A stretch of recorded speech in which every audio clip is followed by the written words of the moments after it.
आपण जी सिरीज चालू केली आहे स्वप्न फक्त वर्दी 2024, तर त्याच अनुषंगाने आपण ग्राउंडचे व्हिडिओ बनवून सुद्धा सुरुवात केलेली आहे. तर तुम्ही थेरेटिकली किती चर्चा केली ग्राउंडच्या बाबतीत, मग तो 1600 मीटर असू दे, 100 मीटर असू दे, गोळाफेक असू दे, तर ते काहीच फायदा नसतो. ते ग्राउंडवर येणंच खूप गरजेचं असतं. ग्राउंडवर प्रॅक्टिकल करावंच लागतं. प्रॅक्टिकल केल्यानंतर समजतो किती त्रास होतो आणि त्याच्यामध्ये रिझल्ट कसा येतो तो. तर आत्ताचा व्हिडिओ आहे गोळाफेकवर. आता आपल्याला गोळा काय अवेलेबल होऊ शकला नाही, तरी पण त्याची एक इन्फॉर्मेशन, एक माहिती आपण घेणार आहोत आणि त्याच्यामध्ये आपण काय चुका करतो ना, त्या चुका मी तुम्हाला सांगणार आहे. ओके, आपला गोळा असतो 7 किलो 260 किलोग्राम वजनाचा आणि पोलीस भरतीसाठी आपल्याला तो 8.5 मीटर मुलांच्यासाठी 8.5 मीटर म्हणजे 8.50 काहीतरी फेकायचा असतो आणि मुलींच्यासाठी काहीतरी 6 मीटर फेकायचा असतो. मुलांचा गोळा असतो 7 किलो 260 किलोग्राम वजनाचा आणि मुलींचा गोळा असतो 4 का 4.5 किलोग्रामचा असतो. एक्झॅक्ट काल मला आठवत नाही. तर त्याच्यामध्ये आपण चुका काय करतो मित्रांनो, चुका काय करतो, सगळ्यात मध्ये आपल्या मनामध्ये अशी धारणा असते की नाही तो गोळा आहे, तो ताकदीचा विषय आहे, तो ज्यांची ताकद आहे, बॉडी आहे त्यांचाच जातो. तर चुकीचं आहे मित्रांनो. जर प्रॉपर प्रॅक्टिस असेल आणि जर प्रॉपर नियोजन असेल, त्यासाठी प्रॉपर डाएट तुम्ही घेत असाल, त्यासाठी प्रॉपर प्रॅक्टिस तुम्ही करत असाल, ते खूप गरजेचं आहे. कारण जो गोळा तुम्ही फेकताय ना, त्यासाठी 4-5 गोळे फेकताय, त्याच्या अगोदर जी प्रॅक्टिस करताना ती त्याला फायदा देते. बरोबर आहे. तर तुम्ही समजा आता मी नवीन मुलांना अनुषंगून किंवा जे मुलं भरतीपासून थोडे लांब गेलेले होते, जे शून्यातून सुरुवात करतायत, त्यांच्यासाठी हा व्हिडिओ बनवत आहे. त्यामुळं असं समजा तुम्ही नवीनच आहात, बरोबर आहे. तर ग्राउंडवर गेल्यानंतर आहे ना, आपण आपला जो सर्कल आहे, त्याच्यानंतर आपला जो ग्राउंड आहे, त्याच्यावर गेल्यानंतर अगोदर गोळा घ्यायचा आहे आणि गोळा घेतल्यानंतर आपल्याला हलका करायचा. हलका म्हणजे काय का एकदम 7.5 किलोग्राम वजनाचा जो गोळा आपण फेकायला घेतल्यानंतर आपली ऑलरेडी बॉडी गरम नसते, त्याच्यानंतर आपल्याला जड जातो आणि बॉडी गरम असली ना तर आपली बॉडी साथ देते आपल्याला ते इव्हेंटसाठी, किंवा कुठला म्हणतो 100 मीटर असू दे, 1600 मीटर असू दे, किंवा गोळाफेक असू दे. गोळा घेतल्यानंतर आहे ना, गोळा उचलायचा आहे, तो या साईडनी या साईडला, या साईडनी या साईडला प्रॉपर मुवमेंट करायची आहे. कारण गोळा फेकताना शोल्डरचा खूप महत्त्वाचा रोल असतो. मग शोल्डर जरा म्हणजे ॲक्टिव्ह झाले, शोल्डरचे जे मसल आहे ते ॲक्टिव्ह झाल्यानंतर तुम्हाला थोडं इझी जाईल. ओके, ते झालं. त्यानंतर प्रॉपर डिप्स वगैरे मारून घ्यायचे आहेत.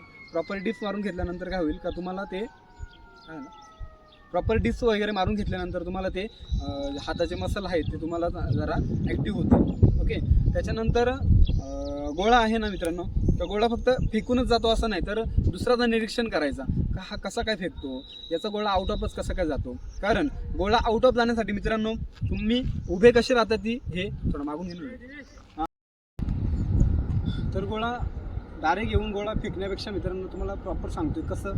कारण गोळा फक्त फेकूनच जातो असं नाही, तर गोळ्यासाठी प्रॉपर नियोजन असणं खूप गरजेचं आहे. तर गोळा कसा जातो सांगतो मला. गोळा तुमचा 7.260 किलोग्राम वजनाचा मुलांच्यासाठी सांगतोय, तर तो तुमचा 8.5 मीटर कधी जाईल माहिती आहे का तुमचा प्रॉपर टेक्निकचा यूज कराल तेव्हा. आता समजा हा आपला सर्कल आहे, हा आपला सर्कल आहे, सर्कलमध्ये उभे राहिलेला आहे, तर तुमची उभे राहण्याची पद्धत कशी आहे, तुम्ही गोळा पकडण्याची पद्धत कशी आहे, याच्यावर तुमचा गोळा डिपेंड असतो गोळा कसा जाईल. ओके, तर प्रॉपर इथं उभं राहता नाही मित्रांनो, शोल्डरपेक्षा थोडं जास्त अंतर घ्यायचं आहे. ओके, त्याच्यानंतर कसं तर जसं तोफांमधून आपण एखादा गोळा टाकतो, तो तोफ कशी असते, स्थिर असते ना, तसं स्थिर उभं राहायचे आहे. बऱ्याच जणांचा आपण बघतो बघा मित्रांनो, गोळा फेकताना म्हणजे अनस्टेबल होतात, जरा मुवमेंट होते. त्याच्यामुळे काय होतं आहे, जेवढा फोर्स आपल्या बॉडीतून आपण लावतोय ना तेवढा गोळ्यावर अप्लाय होत नाही. ओके, त्याच कंडिशनमध्ये मित्रांनो आपण गोळा पकडतो. चुकीच्या पद्धतीने गोळा पकडल्यानंतर बघा आपण गोळा तर प्रॉपर फोर्सने फेकतोय पण गोळा जात नाही, सटकतोय, मध्येच पडतोय गोळा. ह्या चुका होतात. मग त्यासाठी काय होईल का आपला सर्कलमध्ये व्यवस्थित उभं राहणं, त्याच्यानंतर गोळा व्यवस्थित पकडणं. आता समजा एक व्हिज्युअलाइज करा, आपल्याकडे गोळा आता अवेलेबल नाही आहे मित्रांनो, कारण आम्ही बंदोबस्तासाठी आलेलो आहोत. तरी पण मी वेळ काढून व्हिडिओ माहिती देण्याचा प्रयत्न करतोय. नक्कीच घरी गेल्यानंतर जेव्हा मला वेळ भेटेल तेव्हा मी नक्कीच व्हिडिओ बनवण्याचा प्रयत्न करेन. त्याच्यानंतर प्रॉपर गोळा आपण पकडल्यानंतर प्रॉपर शोल्डरचे ते गोळा ठेवायचा आहे, हात ॲडजस्ट करून घ्यायचा आहे. तो का करायचे ते पण सांगतोय. आणि त्याच्यानंतर प्रॉपर ही मुवमेंट करून हाताच्या यूज करून या कंडिशनमध्ये गोळा फेकायचा आहे. या कंडिशनमध्ये का, कारण आपल्याला 8.5 मीटर गोळा फेकायचा आहे, 7.5 किलोग्राम वजनाचा आहे रँडमली. तर तो गोळा तिथं जाण्यासाठी 45 डिग्रीमधून निघणं खूप गरजेचं आहे. पायाचा, कमरेचा आणि हाताचा झटका, त्याच्यानंतर हाताचा ब्लेडसारखं यूज होणं खूप गरजेचं आहे. ह्या गोष्टी जर झाल्या तरच गोळा आउट ऑफ जातो. ओके, तर ह्या गोष्टी लक्षात घ्यायच्या आहेत.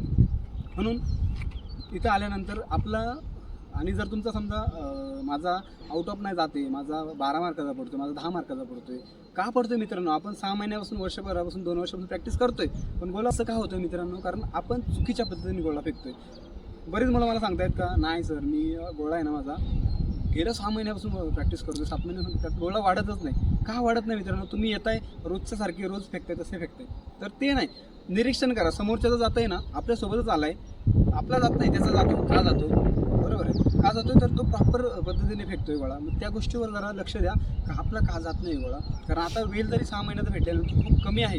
जर प्लॅनिंग केला तर चांगला वेल भेटलेला आहे 6 महिन्याचा. जर प्लॅनिंग केला नाही, जशी प्रॅक्टिस करतायत तशीच केली तर तुम्ही स्पर्धेत अजिबात टिकणार नाही. कारण एक जागेसाठी 100 मुलांची स्पर्धा आहे मित्रांनो. म्हणून या गोष्टी लक्षात ठेवायच्या आहेत. आता रँडमली फक्त मी माहिती सांगितली आहे, याच्यावर आपण एक टोटली एक विस्तृत व्हिडिओ बनवणार 100 मीटर, 1600 मीटर आणि गोळा फेकवर. त्यानंतर त्याचं नियोजन कसं करायचं, तिन्ही इव्हेंटचा समतोल कसा राखायचा, पूर्ण 2 तासाच्या याच्यामध्ये कसं मॅनेज करायचं, ग्राउंडवर गेल्यानंतर कसा, ग्राउंडवर गेल्यानंतर तुम्ही 3 तास प्रॅक्टिस करा, त्याच्यामध्ये सातत्य पाहिजे मित्रांनो. गेल्यानंतर एक मनाशी ठरवायचं, मी अजिबात ग्राउंडवर बसणार नाही. आता ऊन खूप असतो, पण इतरांपेक्षा काहीतरी जो वेगळा करतो ना त्याला त्याचा फायदा होतो. कारण 100 जणांच्या स्पर्धेमध्ये जर टिकायचं असेल मित्रांनो, तर 99 लोकांच्यापेक्षा आपल्याला काहीतरी वेगळं करावं लागणार. म्हणून तो नियोजन आपल्याला व्यवस्थित करायचं आहे. तर गोळ्याची आपण पूर्णपणे बऱ्यापैकी माहिती दिलेली आहे. अशाच प्रकारे आपण आपल्या नेक्स्ट व्हिडिओमध्ये त्याची माहिती देणार आहोत. तर आपल्या यूट्यूब चॅनल जर सबस्क्राईब केलं तर सबस्क्राईब करा, व्हिडिओवरचे लाईक करा आणि याची लिंक आपल्या मित्रांना शेअर करा, जेणेकरून त्यांना त्याचा फायदा होईल. ओके, जय हिंद, जय महाराष्ट्र.